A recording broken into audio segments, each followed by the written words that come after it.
اس میں اخلاقی طور پر ہمیں کیا کرنے کی ضرورت ہے؟ کوئی سمجھ آتی ہے آپ کو کہ ہم ایسا کیا کریں جس سے ہم اسلام کی جو یہ مقدس ایک فریضہ ہے اس سے ہم صحیح طریقے سے بہرمند ہو پائیں؟ میں آپ کو اس کا ایک بہترین ٹپ، ایک نسخہ آپ کے ساتھ شیئر کرتا ہوں جس میں ہمیں مال بھی آئے، کیونکہ ہماری مادیت کی طرف دھیان زیادہ ہے، اور ہمارا جو دین کے ساتھ معاملات ہیں، ہم اپنے آپ کو کلیم کرتے ہیں کہ ہم پریکٹیکلی مسلمان ہیں، اور یہ ہمارا ملک بھی اسلام کے نام پہ چونکہ حاصل کیا گیا ہے، اور ہمارا مقصد بھی یہی تھا جو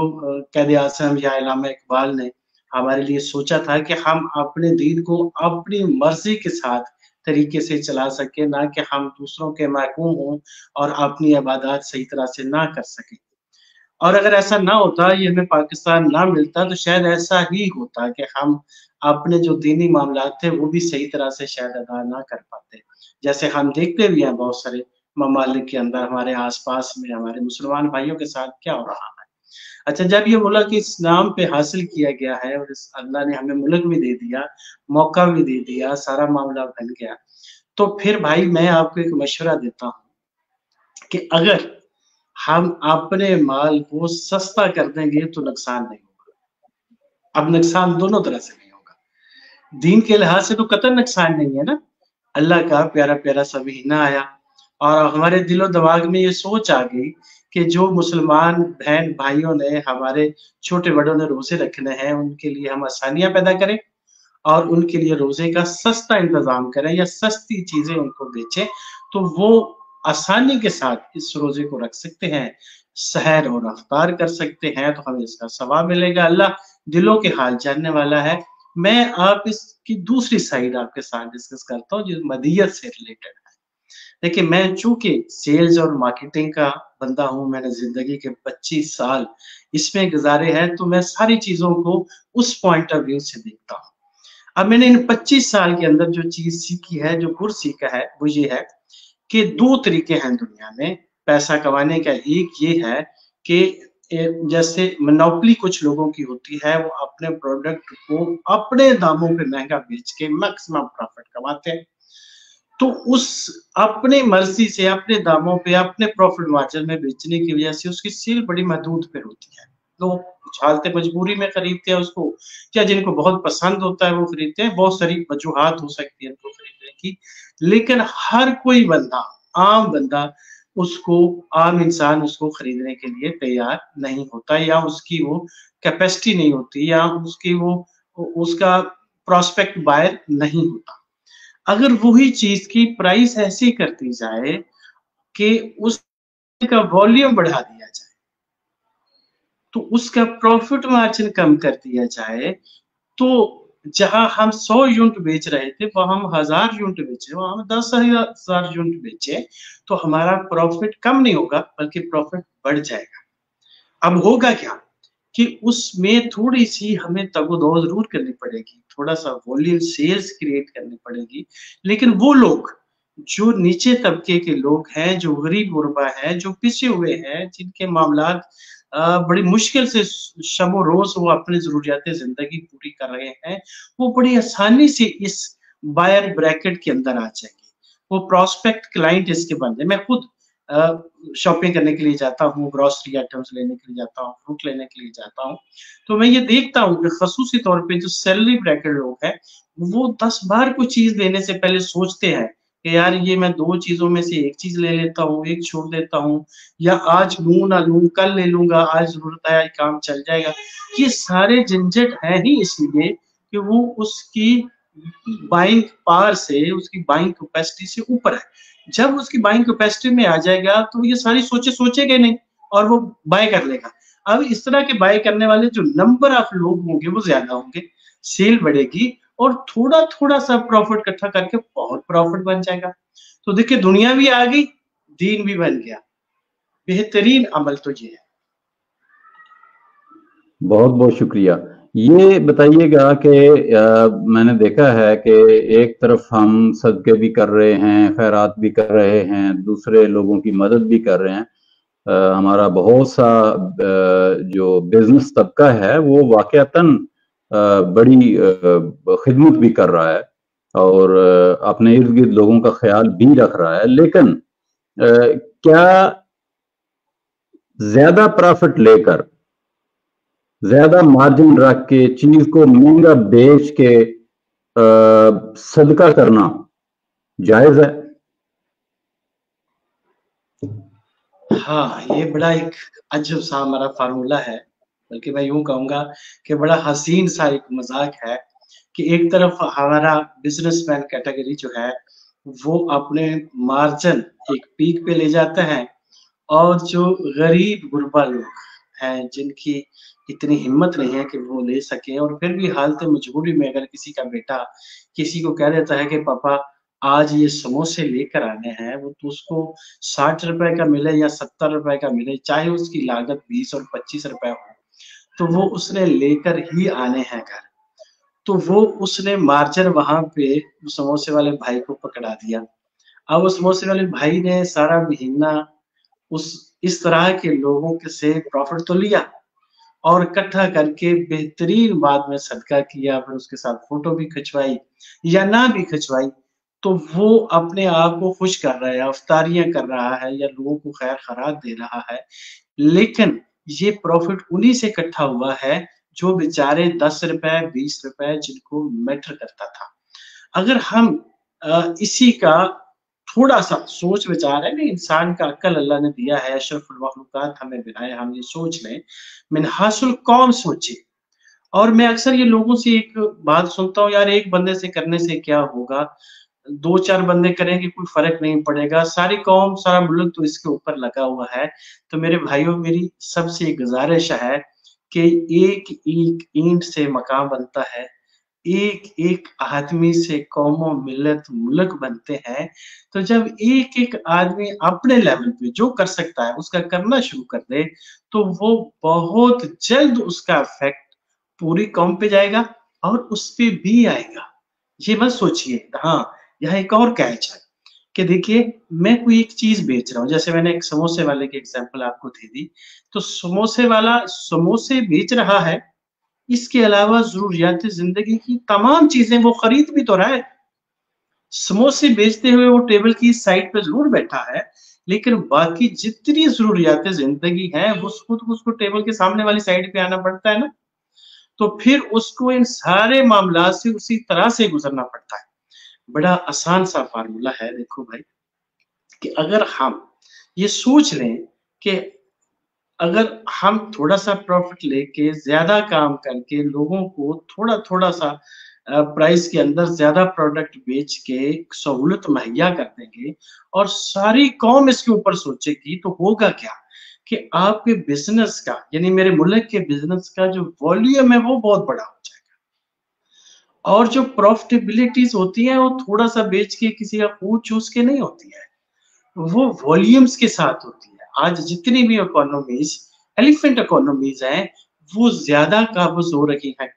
دنیا کے اوپر، وہ زیادہ مارکیٹ کیچ کر رہی ہیں۔ جیسے ہمارے نیئر ایگزامپل ہے انڈیا، جیسے ہمارے چائنا ہے، تو وہ کیا کر رہے ہیں کہ وہ اپنا مارجن منیمم رکھ رہے ہیں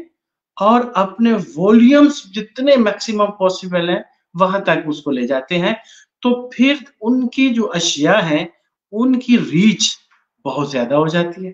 ان کی بائنگ پاور جو ہے لوگوں کی بہت کریٹ ہو جاتی ہے، اور پھر وہ